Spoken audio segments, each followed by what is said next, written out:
ఏంటి అజయ్ అంత హ్యాపీగా ఉన్నావు? ఏముంది, సొంతూరు, చిన్ననాటి ఫ్రెండ్స్, చిన్నప్పుడు మేమంతా కలిసి చేసిన అల్లరి గుర్తు చేసుకుంటుంటే చాలా ఆనందంగా ఉంది. చూడటానికి చాలా సాఫ్ట్గా ఉంటావు, అంతా అల్లరి చేస్తావా? మా అల్లరి గురించి నీకేం తెలుసు? మేమంతా 5 ఫ్రెండ్స్ ఉండేవాళ్ళం. నేను, సాయి, రవి, మహేష్, దాస్.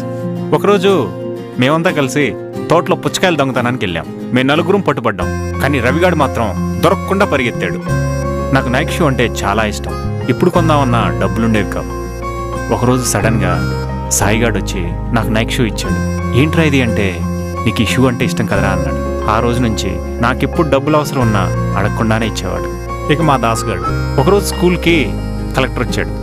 మా స్కూల్లో ఆడపిల్లలకి బాత్రూమ్స్ లేవని మా దాస్గాడు కలెక్టర్తో గొడవపడి మరీ బాత్రూమ్స్ కట్టించాడు. మా స్కూల్ హెడ్ మాస్టర్ మా దాస్గాడిని తెగ మెచ్చుకున్నాడు.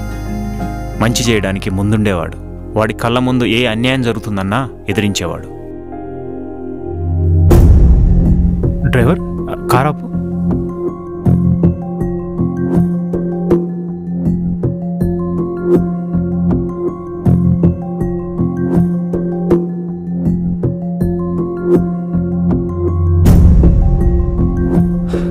అజయ్, రవి, ఏంట్రా ఇది? ఏం చేయమంటావరా? ఎంతో కష్టపడి చదివి ఫిజిక్ మెయింటైన్ చేసి పోలీస్ అవ్వాలని చెప్పి చాలా కష్టపడ్డాను. కానీ ప్రభుత్వంలో నోటిఫికేషన్ కోసం ఎదురు చూసి చూసి నాకు నిరాశ మిగిలింది. నాకు జీవితం మీద ఆశపోయింది. మరింత జరుగుతుంటే ప్రభుత్వం ఏం చేస్తుంది? అడిగాం, అరిచాం. నోటిఫికేషన్ ఏది, జాబ్ క్యాలెండర్ ఏది అని. క్యాలెండర్లు మారుతున్నాయి కానీ జాబ్ క్యాలెండర్ మాత్రం రాలేదు. నీకు జాబ్ కొట్టే వయసు అయిపోవటం అంటే ఏంటో తెలుసారా? ఒక జీవితకాలం ముగిసిపోవటం అని.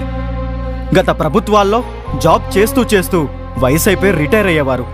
ఇప్పుడు జాబ్ కోసం ఎదురు చూసి రిటైర్మెంట్ వయసు వచ్చేస్తుందిరా. ఇప్పుడు నా పరిస్థితి కూడా అదేరా.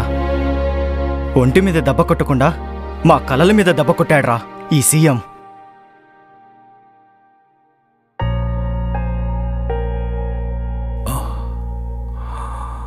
నమస్తే మాస్టారు, ఎలా ఉన్నారు? నేను మాస్టారు అజయ్ని. అజయ్ 10వ తరగతి వరకు మీ దగ్గర చదువుకున్నాను. మీ అబ్బాయి మహేష్ క్లాస్మేట్ని. అజయ్, చాలా పెద్దోడు అయిపోయావు. ఎలా ఉన్నావు? నేను బాగున్నాను మాస్టారు. మహేష్ ఎలా ఉన్నాడు? ఎక్కడున్నాడు? ఉన్నాడంటే ఉన్నాడు బాబు.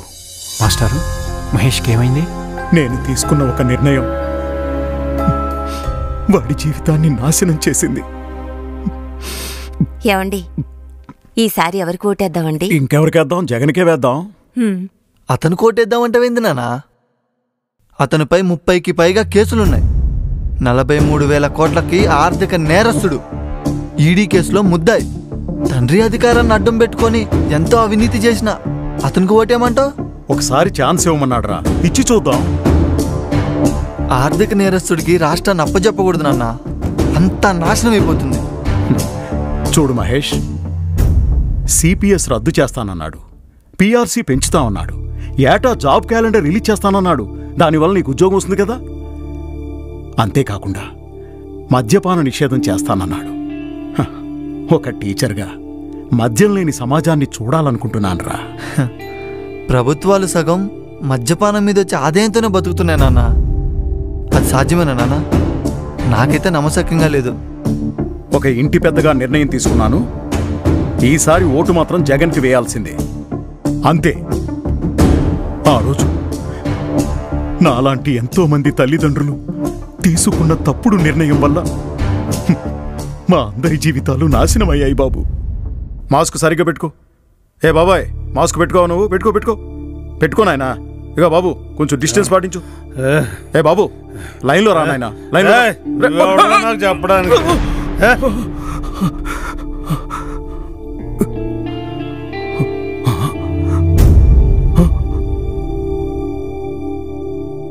మహేష్, నువ్వేంట్రా ఇక్కడ? ఆ రోజు నువ్వు తీసుకున్న నిర్ణయానికి వద్దన్నా ఓటేపిచ్చావు. జాబ్ క్యాలెండర్ రిలీజ్ చేస్తాడు, మద్యపానాన్ని నిషేధిస్తాడు అన్నావు. ఇప్పుడు అదే మద్యం షాప్ ఉంది, నిన్ను నన్ను కలిపి నిలబెట్టాడు. కొడుకు మందు కొంటుంటే తండ్రి కాపలా. ఛీ!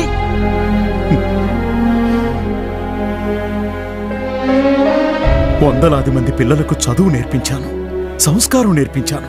కానీ నేనే సంస్కారం మరిచి ఒక ఆర్థిక నేరగాడికి ఓటు వేశాను. ఒక స్కూల్ టీచర్గా బ్రాందీ షాపు దగ్గర పనిచేసిన రోజే చచ్చిపోయాను బాబు, చచ్చిపోయాను.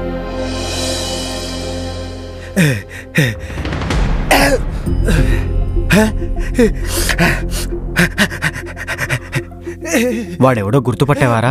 లేదురా, ఎవరతను? మన సాయిగాడు. ఆ?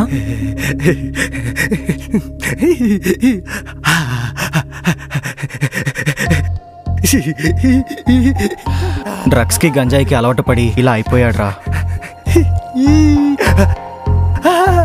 సాయి, అరే సాయి, అరే సాయి, నన్ను గుర్తుపట్టావా? నేను రా అజయ్ని. అరే నీ చిన్ననాటి ఫ్రెండ్ అజయ్ రా. చూడు, చిన్నప్పుడు ఫ్రెండ్ అజయ్ రా. అజయ్ రా. అవునరా.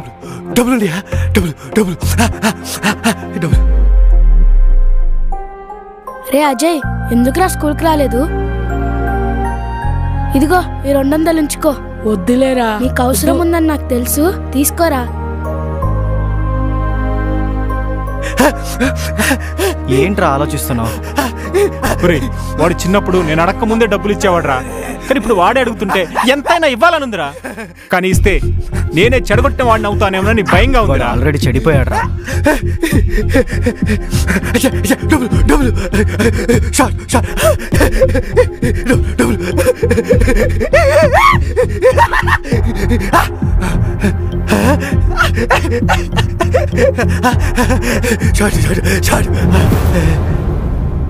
అక్కడ యుఎస్ లో డ్రగ్స్ అమ్మితే పెద్ద క్రైమ్ రా, కానీ ఇక్కడ ఇంత బహిరంగంగా డ్రగ్స్ అమ్ముతుంటే ప్రభుత్వం ఏం చేస్తుందిరా? అసలు అమ్ముతుందే ప్రభుత్వరా? ఉద్యోగాలు ఇవ్వాల్సిన ప్రభుత్వమే యువతకు డ్రగ్స్ గంజా ఇస్తుందిరా. చదువుకున్నాడు ఖాళీగా ఉంటే ప్రభుత్వాన్ని ఉద్యోగాలు ఏవి అని అడుగుతాడు. అదే డ్రగ్స్ కి గంజాయికి బానిసం చేస్తే మత్తులో మునుగుతారు. మత్తుకు అలవాటు పడ్డ కొడుకును చూసిన తల్లిదండ్రులు వీడికి ఉద్యోగం ఎవడిస్తాడని కొడుకునే తిట్టుకుంటారు, కానీ ఉద్యోగాలు ఇవ్వలేదని ప్రభుత్వాన్ని తిట్టుకోరు కదరా. అజయ్ అన్నా, బాగున్నారా అన్నా? నేనన్నా దాసు భార్యని. దాస్ మీ గురించి ఎప్పుడు చెప్తుంటాడన్నా. మీరు వచ్చారని తెలిస్తే దాస్ చాలా సంతోషపడతాడన్నా. అవును, ఇప్పుడు దాస్ ఎక్కడున్నాడు? ఇంట్లో ఉన్నాడన్నా. రండన్నా వెళ్దాం. పదమ్మా. Sakina, please come with us. Yeah sure. రండన్నా, మీ ఫ్రెండ్ని చూపిస్తాను. చూడండి అన్న, మీ ఫ్రెండ్ దాసుని చంపేశారన్నా. మీ ఫ్రెండ్ దాసుని చంపేశారన్నా. ఇసుక దోపిడీ చేస్తున్న వైసీపీ నాయకుల్ని ప్రశ్నించాడని దళితుడైన తన మీదే ఎస్సీ ఎస్టీ అట్రాసిటీ కేసు పెట్టి 3 నెలల జైల్లో వేశారన్నా. అయినా బయటకు వచ్చాక కూడా మళ్ళీ ఇసుక మాఫియా మీద పోరాటం చేస్తున్నాడని చంపి ఇంటి ముందు పడేసి వెళ్ళారన్నా. మా దళితులు ప్రశ్నించడమే తప్పైపోయిందన్నా. అన్నా, మమ్మల్ని మాస్క్ అడిగితే చంపేస్తున్నారు, మద్యం ధరలు పెరిగిందని అడిగితే చంపేస్తున్నారు, ఇసుక దోపిడీ గురించి ప్రశ్నించినా కూడా చంపేస్తున్నారు. ఈ ప్రభుత్వం చేసే అన్యాయాల్ని, అక్రమాల గురించి ప్రశ్నిస్తే చంపేస్తున్నారు.